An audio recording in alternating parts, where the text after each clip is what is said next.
Guys, welcome to my channel language tech academy. So आज के lecture में हम कवर अप करेंगे टास्क 1 आइल्स का, दैट इज़ ग्राफ राइटिंग। आप सबको पता है ग्राफ राइटिंग में वेरियस टाइप ऑफ ग्राफ्स होते हैं, line graph, bar graph, pie, table, map, flow chart. लेकिन आज के लेक्चर में हम सिर्फ डिस्कस करेंगे दैट इज़ बार ग्राफ।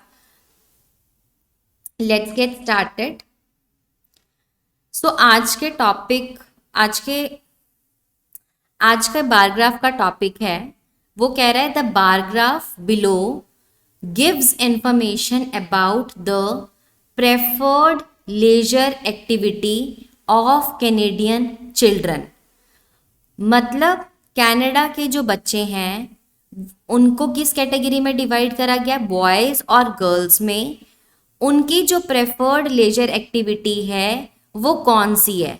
अब वो लेजर एक्टिविटी उसने 4 पार्ट्स में डिवाइड करी है। First category is sports, second category is computer games, third category है music and last category is your shopping.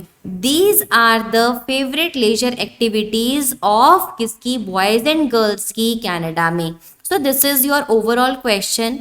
आपको जो वाई एक्सिस पे दी गई है दैट इज परसेंटेज दी गई है, 5%, 10%, किसकी परसेंटेज होगी, वो बॉयज़ और गर्ल्स की परसेंटेज होगी। सो इस ग्राफ को अब आपने क्या करना है, लिखना है। सो टास्क 1 को हम फर्स्ट ऑफ ऑल, इसकी वर्ड लिमिट कितनी होती है, 100 से लेके 150 वर्ड्स में वो लिखना होता है आपने। You can write up to 170 words but not more than that, because अगर आप इस पर ज़्यादा टाइम स्पेंड करोगे हो सकता है आपकी वर्ड लिमिट ज़्यादा इंक्रीज हो जाए और आप मिस्टेक्स के जो चांसेस हैं वो इंक्रीज हो सकते हैं। So in order to avoid that, अब आपको अपनी जो समरी रखनी है वो डिस्क्रिप्टिव फॉर्म में नहीं रखनी है, उसको थोड़ा सा ब्रीफ लिखोगे आप, उसको कंप्लीट करना है आपने। हम लेके चलते हैं कि हम ओवरऑल आपको जो राइटिंग टास्क आता है वो 1 आर का होता है। तो इसमें हमने डिवाइड किया होता है कि आप 20 मिनट्स किसको दोगे, ग्राफ राइटिंग को दोगे, और आप 40 मिनट्स आप अपने किसको दोगे, राइटिंग टास्क 2 को दोगे। तो अब हम इसको लेट्स गेट स्टार्टेड, अब हम स्टार्ट करेंगे। सो सबसे पहले आपने ग्राफ राइटिंग में कितने पैराग्राफ्स बनाने हैं। फर्स्ट पैराग्राफ आपका क्या होगा, इंट्रोडक्शन होगा, जिसमें आपको क्या क्वेश्चन को रिफ्रेज करना है। अगर आपका क्वेश्चन एक्टिव वॉइस में, आप उसको पैसिव वॉइस में कन्वर्ट कर सकते हो। अगर आपको पैसिव वॉइस में है तो आप उसको एक्टिव वॉइस में लिख सकते हो। आपको उसमें क्या बताना होता है, व्हाट बताना होता है, व्हेन बताना होता है और वेयर बताना होता है। व्हाट मतलब होता है कि टास्क में क्या हो रहा है, वेयर मतलब अगर आपको लोकेशन दी हुई है तो आपको वो बताना है। फॉर एग्जाम्पल जैसे यहाँ पे आपको कनाडा दिया हुआ है और यहाँ पे लेकिन आपको व्हेन नहीं बताया, मतलब टाइम पीरियड आपको it is not given in the question, तो आप उसको क्या कर दोगे, छोड़ दोगे।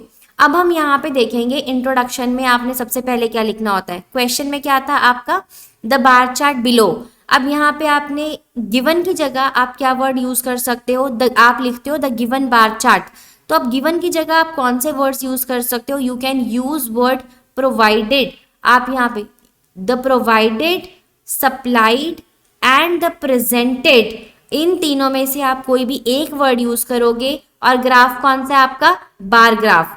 और उसके बाद आपने क्या करना है, जहां पे आप लिखते हो रेप्रेजेंट्स, अब रेप्रेजेंट्स की जगह आपने क्या लिखना है, इलस्ट्रेट्स लिख सकते हो, एल्यूसिडेट्स लिख सकते हो, स्केचेस आउट लिख सकते हो, रिवील्स लिख सकते हो, डिपिक्ट्स लिख सकते हो।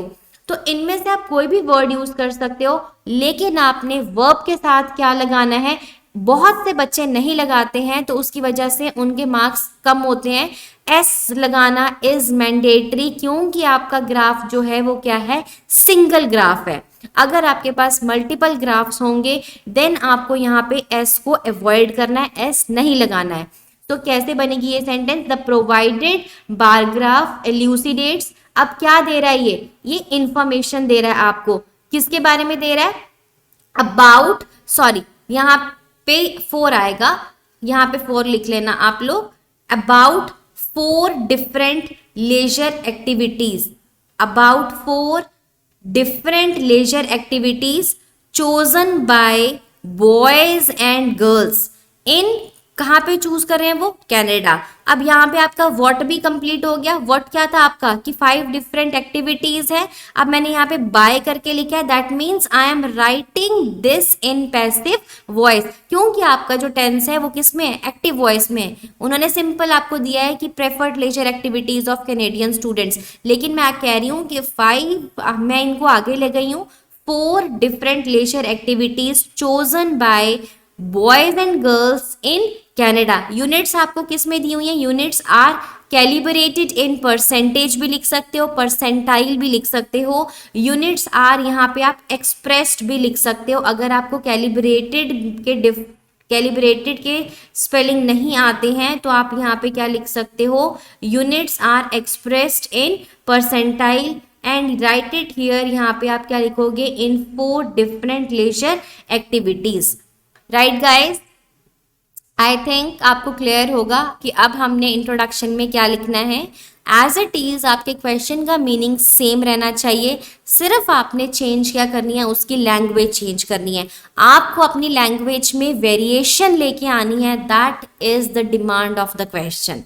ठीक है, अब यहाँ पे वो एग्जामिनर के अकॉर्डिंग आपको एक ही सेंटेंस डिफरेंट लैंग्वेजेस में कैसे लिख सकते हो, that is very very important. So I repeat my sentence, the, ये आप किसकी जगह पे लिखोगे, गिवन की जगह पे लिखोगे। आगे बार ग्राफ का नेम आएगा, उसके बाद रेप्रेजेंट्स की जगह यहाँ से कोई वर्ड पिक कर सकते हो। साथ में आप लगाओगे इंफॉर्मेशन अबाउट, किसके बारे में इंफॉर्मेशन दी जा रही है, यहाँ पे क्वेश्चन आएगा।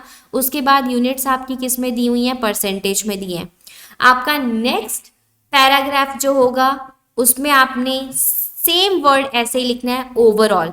अगर आप यहाँ पे ऐसे इन एंड ओवरऑल भी लिख सकते हो, ठीक है, यहाँ पे आपने इन जनरल भी लिख सकते हो, दैट इज सफिशियंट। बस आपको यहाँ पे ये वर्ड लगाना है। और यहाँ पे अब आपने क्या करना होता है, आपने यहाँ पे डेटा को नहीं लेके आना है।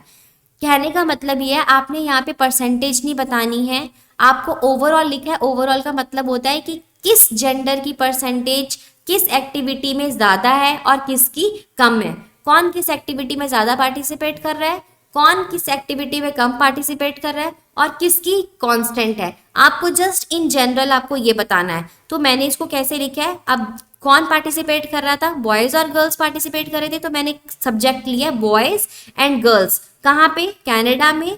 Has different participation in almost every activity. देखो अब उनकी हर किसी टास्क में डिफरेंट डिफरेंट पार्टिसिपेशन है।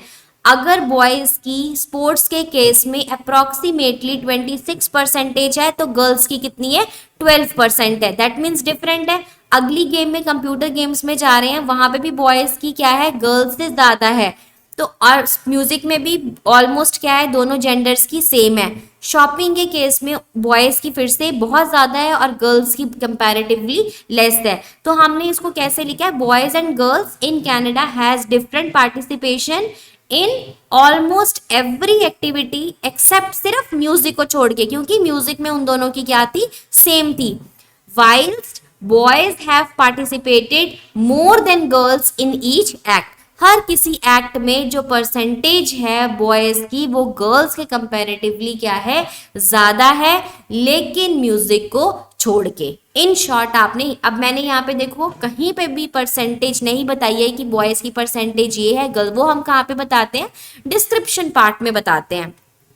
अब यहाँ पे आपके सिर्फ 3 C's चेक होते हैं। Your ideas should be very very क्या होने चाहिए, क्लियर होने चाहिए, कंसाइज होने चाहिए, और क्या होनी चाहिए, कंपैरिजन सबसे अच्छा होना चाहिए आपका। अब आप यहाँ पे सिंपल कैसे लिख सकते हो, आप ये भी लिख सकते हो, the percentage of boys in sports was 27 and the percentage of girls व स्पोर्ट्स कितना आ गया, 12% आ गया। फिर आप लिख दोगे however the percentage of both genders in computer games कितना कितना है, 5%। एंड लेकिन वेरिएशन नहीं आ रही है सेंटेंसेस में, वो सेंटेंस क्या है, पढ़ने में भी एक जैसी रिदम जा रही है, तो आपने उसको क्या करना है, चेंज करना है। अब नेक्स्ट पैराग्राफ में आपने यहाँ पे क्या लिखना है, in details. In details phrase है, इसकी जगह पे आप ये भी लिख सकते हो कि taking the statistics into evaluation, ये भी लिख सकते हो। आफ्टर एनालाइजिंग द ग्राफ, ये भी लिख सकते हो। हैविंग अ मायोपिक आउटलुक, ये भी लिख सकते हो। अब फिर इसके बाद क्या लिखोगे, it can be clearly seen that, क्या देखा जा सकता है कि participation of boys is almost, कितनी है, ऑलमोस्ट मैंने क्यों लगाया, क्योंकि यहाँ पे हमें एग्जैक्ट फिगर नहीं दिया गया है, ये 25 से थोड़ा ऊपर है, इसलिए मैंने यहाँ पे क्या लगाया, इज ऑलमोस्ट कितनी है, 25%, किस केस में, स्पोर्ट्स के केस में। लेकिन वेयर एज, अब मैं यहाँ पे कनेक्टर यूज करूंगी, वेयर एज, लेकिन पार्टिसिपेशन को हम और क्या बोल सकते हैं, कंट्रीब्यूशन बोल सकते हैं, तो इसलिए मैंने यहाँ पे पार्टिसिपेशन का सिनोनिम ले लिया कंट्रीब्यूशन।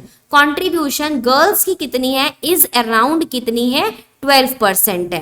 क्लियर गाइस, ये आपका आ गया फर्स्ट सेंटेंस। उसके बाद हम क्या कर रहे हैं, कंट्रास्ट कर रहे हैं। इन कंट्रास्ट अब हम किस पे जाएंगे, कंप्यूटर गेम्स पे जाएंगे। कंप्यूटर गेम्स में भी देखो बॉयज की ज्यादा है लेकिन गर्ल्स की कम है, तो अब हमने सेंटेंस स्ट्रक्चर चेंज कर दिया। हमने क्या लिखा, पहले हम ले आए फिगर को, पहले हमने क्या लिखा, देखो फर्स्ट सेंटेंस में हमने लिखा था पार्टिसिपेशन ऑफ बॉयज, अब हम दूसरे सेंटेंस में सबसे पहले किसको उठाएंगे, परसेंटेज को उठाएंगे। अब मैंने लिखा नियरली 17%, अब नियरली 17% भी मैंने इसीलिए लिखा क्योंकि एग्जैक्ट 15% नहीं है, 15 के आसपास है, तो नियरली 17% बॉयज जो हैं वो किस में इंटरेस्टेड हैं, कंप्यूटर गेम्स में। लेकिन जो गर्ल्स की परसेंटेज है सेम गेम में क्या हो रही है, डिक्लाइन हो रही है, किससे, 4% से। अब यहाँ पे 4% कैसे आया, आपने क्या कर देना है, यहाँ से 17% से 14% को क्या कर दोगे, 14 और 13% को क्या कर दोगे, क्योंकि ये क्या है 10 से अबव है, तो इट कैन बी 13% और इट कैन बी 14%, वो हो सकता है। तो आपने क्या करना है, 17% में से 14 या 13 को माइनस कर दोगे, मैंने 13 लिया है यहाँ पे अप्रोक्सीमेटली, तो इट इज डिक्लाइन बाय कितनी हो गई, 4% हो गई, इसलिए हमने यहाँ पे बाय लगाया है। क्लियर। नेक्स्ट पैराग्राफ अब हमारे कौन से बच गए हैं, म्यूजिक और शॉपिंग को, उसको हम नेक्स्ट पैराग्राफ में कवर अप करेंगे। और नेक्स्ट पैराग्राफ में जाने के लिए आप क्या लिखोगे, the bar graph further, the bar graph further collates that, ये आपको क्या बता रहा है कि जो अब यहाँ पे पार्टिसिपेशन को कंट्रीब्यूशन लिखा था, the contribution of boys and girls music में क्या है, रिमेन्स कांस्टेंट, क्या है, कांस्टेंट है, कितनी है, एट अप्रोक्सीमेटली 19% है। लेकिन अब शॉपिंग में क्या है, बहुत ड्रामेटिक चेंज है, so there is a huge difference of almost कितने का, 30% का डिफरेंस है इन बोथ द जेंडर्स। अब ये 30% कहां से आया, अगर हम शॉपिंग में बॉयज की परसेंटेज ले रहे हैं कितनी, 35%, और गर्ल्स के केस में कितनी है, 5%, सो यहाँ पे कितना डिफरेंस आ गया, there is a huge difference of almost 30% in both the genders who shown their involvement in shopping. Am I clear guys. अगर आपको इससे रिलेटेड कहीं पे भी कोई डाउट है, let me know in the comment box, I will clear your doubts in the next lecture, so keep in touch. अगर आपको मेरी आज की वीडियो पसंद आई हो, then thanks for watching, do like, share and subscribe my channel.